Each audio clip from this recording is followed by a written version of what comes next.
Bonjour, ça fait longtemps qu'on s'est vu, hein. On est le 2 mai, donc j'ai pu me reposer. Comme vous voyez, je vais beaucoup mieux, beaucoup mieux. Ça m'a fait du bien, là, les 3 semaines passées mmh, à me recanaliser, on va dire comme ça.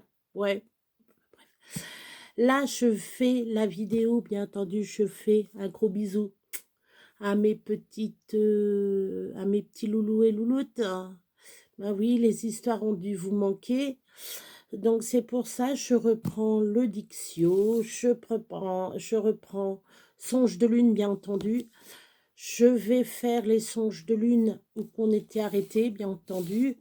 C'était, je ne sais plus, on était au 20,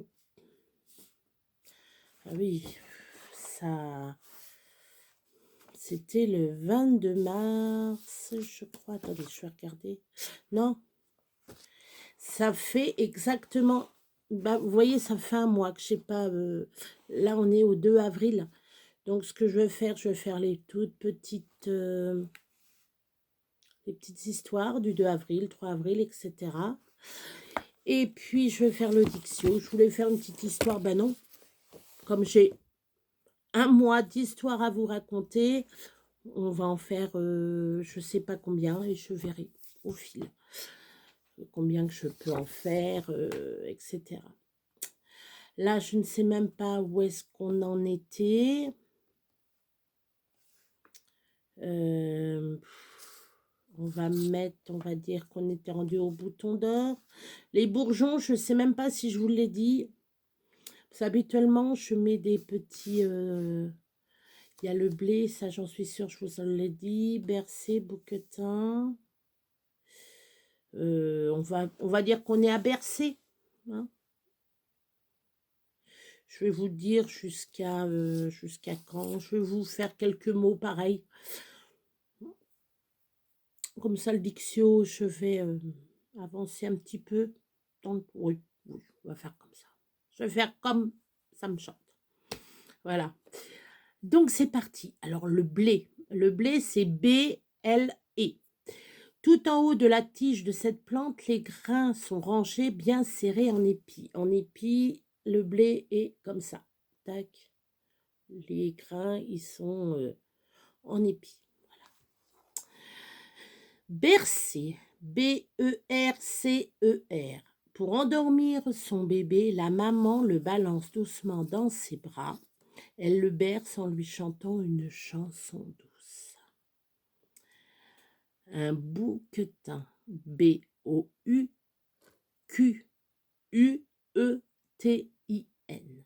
C'est le cousin de la chèvre. Il vit dans la montagne où il saute de rocher en rocher. Dès qu'on l'approche, il s'enfuit. La biche. La biche, B-I-C-H-E. La femelle du cerf s'appelle la biche. Bien à l'abri dans la forêt, elle lèche tendrement son bébé qui est le faon. Le faon, c'est F-A-O-N. On dit, il y en a, ils disent faon, on dit pas faon, on dit faon. Voilà, c'est comme ça. Mais ça, on pourrait le prononcer faon. Mais c'est faon. On ne prononce pas le O, fond, fan. Voilà. C'est le son en. De toute façon, vous l'apprendrez à l'école. Ceux qui commencent à apprendre à l'école pour le mot fan, pan, voilà. Ou un tan, c'est une mouche qui pique les vaches. Ça s'appelle un tan. On dit un taon. Enfin, ça se prononce pas.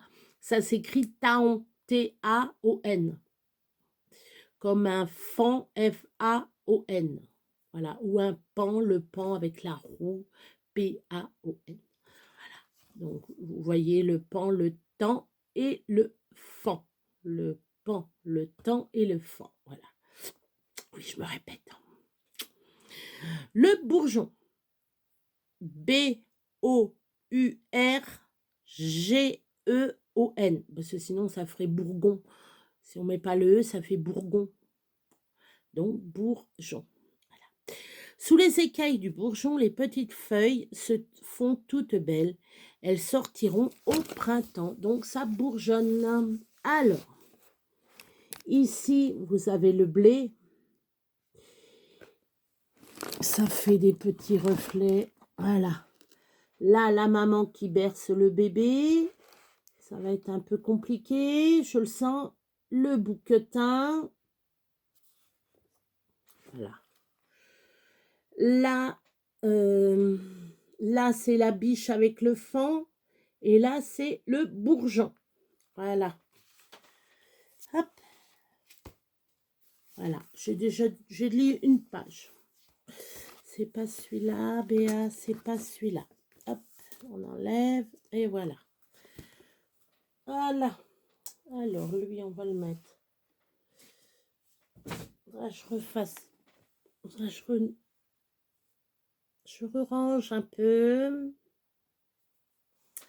Alors, là, on va être rendu au 2 avril.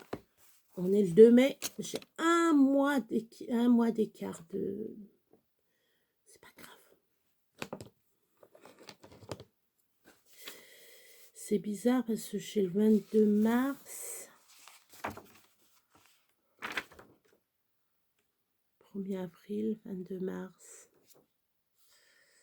26 mars, 27. C'est-il que je ne l'ai pas marqué tout ça? Ben non.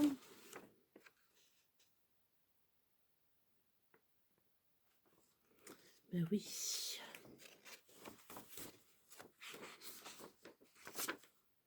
Ah ben si. Je l'ai marqué derrière. C'est marqué derrière. Voilà. Alors, nous sommes rendus au 2. Alors, là, je fais le 365 songes de lune. Ça fait un mois, je ne vous ai pas fait... alors, le 2 avril. Petit Pierre, l'escargot. Non, Petit Pierre, escargot. Voilà. Pourquoi ne pas imiter les escargots? Petit Pierre rampe sur la pelouse. 2 rameaux fixés par une ceinture sur sa tête font office de cornes. Il trouve ce jeu particulièrement savoureux. L'herbe est mouillée parce que papa l'a arrosée récemment. Ce n'en est que plus délicieux. Tchoum! Voilà un rhume en perspective, n'est-ce pas? N'est pas... Ah, voilà. Voilà un rhume en perspective, n'est pas escargot qui veut. Ben non. Le 3 avril, un jeune castor. Brou, le petit castor est mécontent. Malgré ses dents bien aiguisées et son agité. Non. Malgré ses dents bien aiguisées et son agilité à nager sous l'eau, les vieux castors refusent son aide à la construction du barrage. Vexé, Brou s'éloigne pour bouder. Soudain, il lui vient une idée. Coupant habilement une touffe de genêt fleuri, il nage vers la digue, dont il décore le sommet avec son bouquet. Bravo, crient les castors, tu viens d'inaugurer notre nouveau barrage. C'est joli. Alors là, on va mettre, alors c'est le 4 avril, l'arc-en-ciel. Ce matin, il se passe des choses bizarres. La musique et le silence se mélangent dans une chanson. La mésange et le rouge-gorge se répondent joyeusement. La pluie fine et le soleil dansent un étrange ballet. Ils font dans le ciel un magnifique arc-en-ciel de toutes les couleurs. Monsieur Azur est sorti, Monsieur Brume aussi. Tout de suite, ils sont devenus de beaux amis sous le soleil et la pluie. Le 5 avril, le chameau. Prosper, le chameau du zoo, sourit de toutes ses dents. Fini les longs mois tournés parmi les dunes de ciment. Michel, son gardien, a sorti la couverture rouge, puis il a fait la toilette de Prosper. Il a juché sur sa bosse 2 enfants criant de joie. Ah, la jolie promenade dans les allées, majestueux, le chameau avance admiré de tous. Ravis, les enfants lui tendent du pop-corn, qu'il prend délicatement. Vive le printemps, pense Prosper. Le 6 avril, l'araignée. L'araignée avait tissé sa toile entre ses branches d'un noisetier. Elle était fière de sa dentelle, mais les moucherons si distraits se prenaient dans le filet. Désolée d'avoir toujours à réparer, l'araignée se demanda comment préserver son ouvrage. Finalement, c'est la pluie qui eut la meilleure idée. Tôt le matin, elle fit tomber sur la trame soyeuse une petite averse. Et pour la journée, la toile fut parée d'un magnifique tapis de perles. Le soleil, regrettant de ne pas y avoir pensé plus tôt, y ajouta quelques reflets. Plus de moucherons dans le filet, plus rien à réparer. Chaque jour, l'araignée contemplait son œuvre en tricotant, et pour finir, elle mourut de faim. Oh, la pauvre! La pauvre! Le 7 avril, la pluie... Non, 7 avril. Le soleil. La pluie, aujourd'hui, a cessé de tomber dans le ciel. Le soleil qu'on avait oublié montre son nez. Alors. Là, ici, c'est Pierre l'escargot. Je sais pas comment on va voir. Je sais pas comment on va faire. Voilà. Là, ici, c'est Brou le castor. Là, c'est l'arc-en-ciel. Et là, c'est le chameau Prosper avec Michel. Et là, vous allez voir l'araignée. Et voilà l'araignée. L'araignée, elle a fait sa toile ici et ici. Et il y a plein de gouttelettes. Voilà. Vous voyez les gouttelettes, elles sont là, toutes les petites gouttelettes. Même en haut, il y en a là, là. Et là, c'est des noisettes. Vous voyez?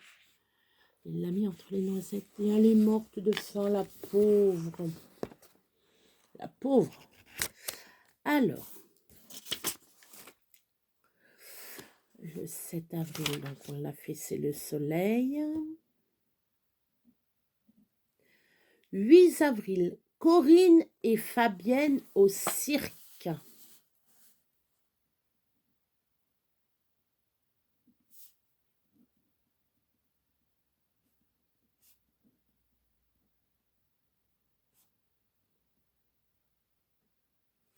La voiture bariolée du cirque ont fait une apparition remarquée dans le village.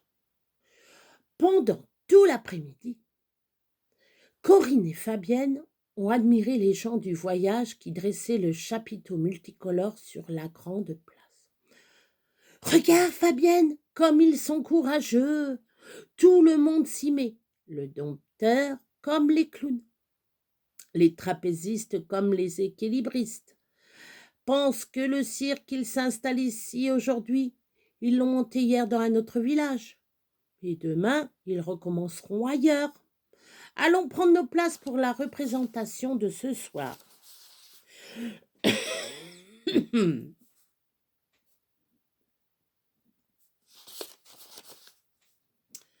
Alors, le 9 avril, c'est le paysan. Il se lève tôt, le paysan, car il y a du travail là-bas dans le champ. C'est l'heure des semailles. Le soleil n'est pas encore levé et la lune n'a pas disparu. Que notre homme est sur pied pour atteler la charrue. Le 10 avril, la rencontre.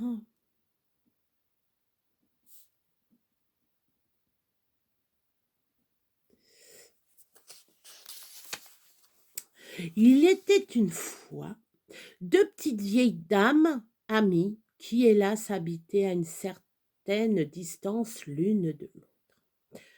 Un beau matin de printemps, Madame Meunier se dit soudain: pauvre Madame Lizzie, qui est enfermée dans ce sombre appartement, je vais lui faire la surprise d'une petite visite et lui porter des fleurs de mon jardin. Coquette Madame Meunier revêtit un ensemble printanier et se coiffa d'un chapeau fleuri. Elle sortit allègrement du garage sa vieille auto bien astiquée et prit la route champêtre qui embaumait.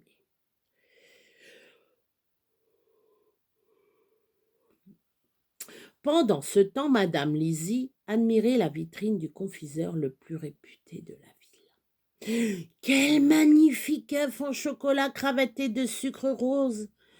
Pauvre Madame Meunier, elle est si gourmande, n'a pas de confiseur dans le petit hameau où elle habite. J'ai une idée. Je vais lui apporter à l'improviste ce cadeau. Elle en sera agréablement surprise. Très heureuse de son inspiration, elle se mit au volant de sa voiture.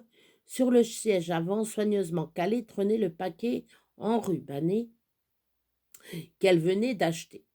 À mi-chemin, elle décida de faire hâte dans une auberge, afin de se désaltérer, sous la tonnelle ombragée de glycine en fleurs. Elle découvrit Madame Meunier qui dégustait une glace. Les deux amies rirent beaucoup et échangèrent leurs présents réciproques devant une tasse de thé. Et voilà, alors je ne sais pas si c'est Madame Meunier ou Madame Lizzie, je ne sais pas, avec le gros taf au chocolat. Moi, j'étais gâtée pour Pâques. J'ai eu beaucoup de chocolat. C'était bon. Le 11 avril, l'agneau et la pâquerette.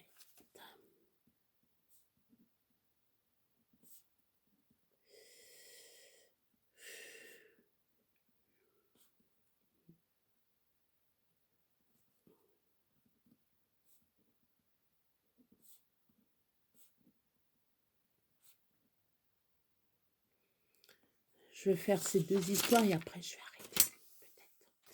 L'agneau et la pâquerette. Dans le pré fleuri s'épanouit dame pâquerette toute vêtue de rose et de blanc. Le vent du soir coquin lui fait faire des courbettes. Vient à passer un agneau breton et bêlant. Il voit la coquette en rose et blanc. Est-ce jour de fête? Pourquoi n'es-tu pas comme tes sœurettes habillées de blanc? Pour te punir, je vais te croquer la tête. Déjà l'ombre de la nuit s'étale dans le pré. La coquette à pleurer ferme sa collerette et penche la tête. L'agneau fatigué s'endort au milieu des pâquerettes. Il rêve qu'il est devenu rose et blanc. Au matin, la rosée perle sur son nez. Il ouvre les yeux, autour de lui le vent fait danser les fleurettes. L'agneau se lève, il a grand faim. Il croque la fleurette toute vêtue de rose et blanc et s'éloigne tout content. Fini la coquette, fini la fête. Oh, la pauvre pâquerette, elle s'est fait manger. Bah, tant pis. Les trois canetons. Trois canetons toutes jaunes sont nés à la ferme des Aubépines. Augustin en est ravi et passe tous ses moments de liberté avec eux. Quelques mois se sont écoulés. Pardon? Les canetons sont devenus de beaux canards de barbarie qui font des prouesses dans la mare voisine.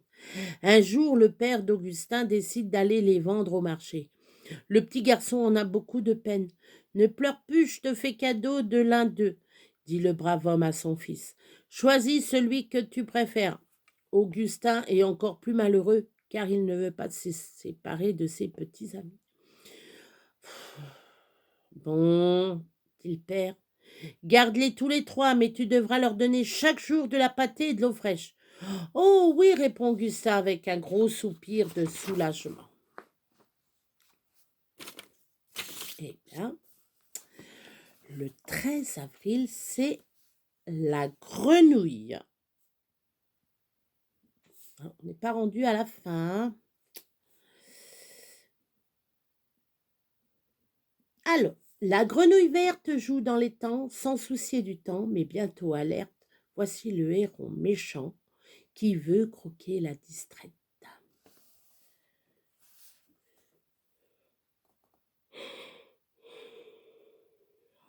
Jacotte, gardeuse d'oie.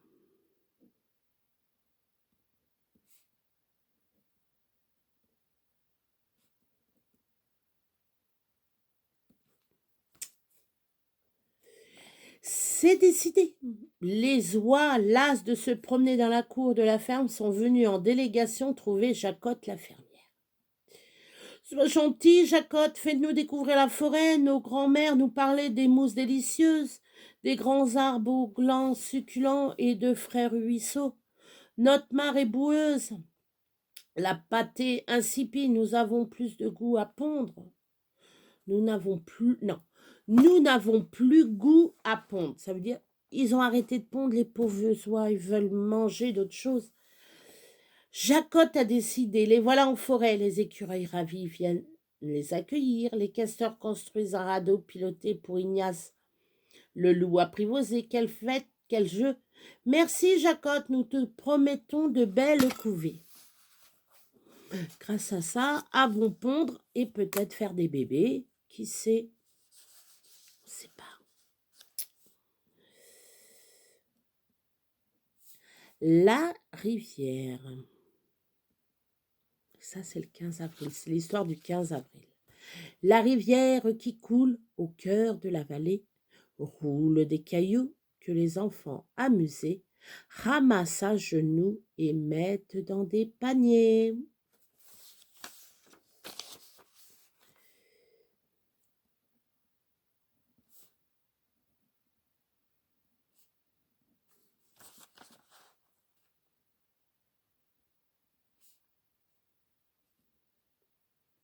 Alors, pour le 16 avril, c'est drôle de songe. Une romance s'élève dans le silence de la nuit. Aussitôt, telle Juliette séduite par la sérénade de Roméo, Patricia jette du haut de son balcon l'échelle qui permettra à son amoureux de lui rendre visite. Quelle situation romantique! Pardon, ravie, la fillette soupire et ouvre les yeux. Que fait-elle à genoux sur son lit, tenant à la main l'échelle de corde que papa doit installer sur le portique du jardin? Qu'a donc son chien Nestor à hurler ainsi, assis sur la carpette? Il est déjà 8 heures du matin. Il voudrait bien déjeuner, faire un petit tour, ses gémissements réveiller sa petite maîtresse au beau milieu d'un rêve. Voilà. On va continuer. Alors, là, c'est verduré.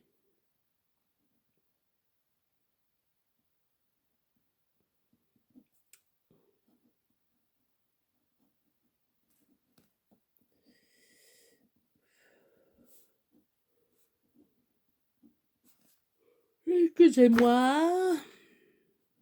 Alors, il était une fois un chat différent des autres matous. Il détestait la viande et le poisson, ne lapait que du lait au miel et se nourrissait de fruits. Sa maîtresse s'en inquiéta. Il faut des piqûres, dit le vétérinaire. Incompris, le chat s'enfuit, décidant de disparaître dans la nature. Il plongea dans un pot de peinture verte. Voilà, je me nomme Verduré, décida-t-il. Satisfait de sa nouvelle apparence, il s'alloncha sur l'herbe et s'endormit. Un étourneau, c'est un petit oiseau. Séduit par ce douillet pelage vert, construisit son nid entre les oreilles du chat et y pondit dessus. Quelle surprise pour Verduré à son réveil! Il ne pouvait bouger sous peine de renverser le nid. Les mulots du voisinage lui apportèrent du lait et les oiseaux des fruits, jusqu'à ce que les oisillons s'envolent. Désormais, le chat vécut heureux dans la forêt. Oh, c'est mignon, c'est beau. Le petit chat qui a été admis avec les animaux. 18 avril, la fête des fleurs. Il fait si froid en ce jour d'avril que la chorale des poulettes blanches a attrapé un rhume. Atchoum! Atchoum! Hélas, nous ne pouvons pas chanter demain à la grande fête des jonquilles, se lamente-t-elle. Atchoum! Atchoum! Ces demoiselles se sont emmitouflées dans leurs robes de chambre et bien au chaud dans le poulailler. Elles ne veulent plus sortir. La déception est grande à la ferme, où chacun s'affaire pour trouver un remède. Le coq a une idée. Il se glisse dans la cuisine de la fermière et subtilise un pot de miel qui est caché au fond d'un placard. Quelques cuillères suffiront peut-être à rendre leur voix à ces demoiselles. Le miracle eut lieu et le lendemain, le cœur des poulettes remporta un grand succès. Grâce à du miel, ça adoucit bien la gorge. Plume, le nuage.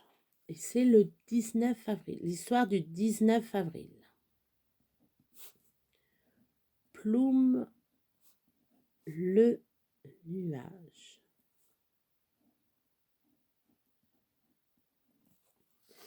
Un petit nuage avait oublié que l'hiver était fini et s'était perdu dans le ciel bleu.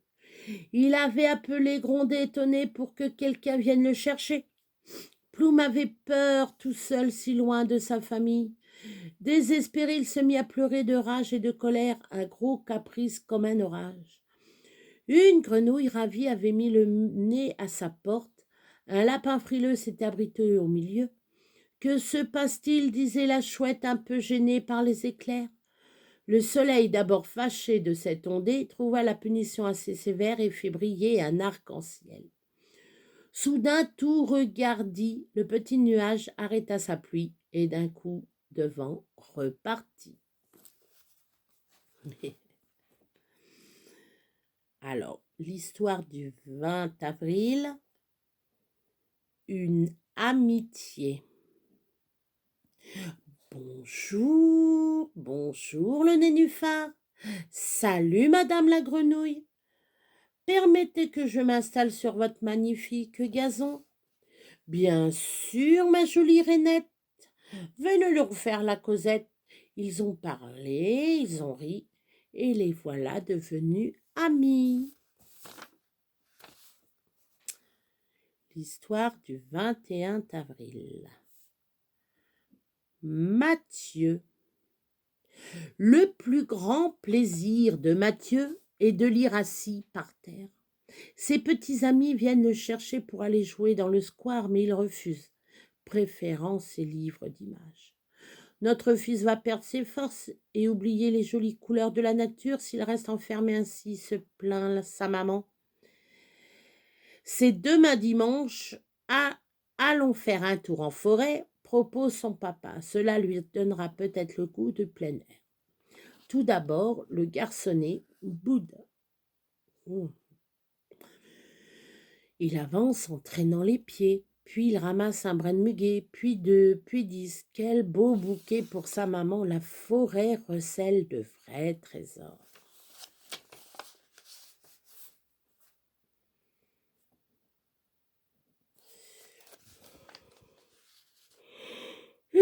Excusez-moi. Oh oui, c'est l'heure. 6 heures, oh bah oui, 6 heures. C'est l'heure que je baille. Je change pas.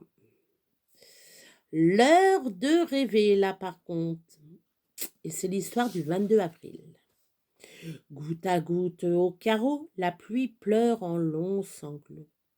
Qu'il est chaud ton doux lit, qu'il est beau le tout petit, et Nounours dort déjà à côté. Tic, tac sur la vitre mouillée, les paupières vont tomber, il est l'heure de rêver. Voilà. Et je ferai les autres, demain.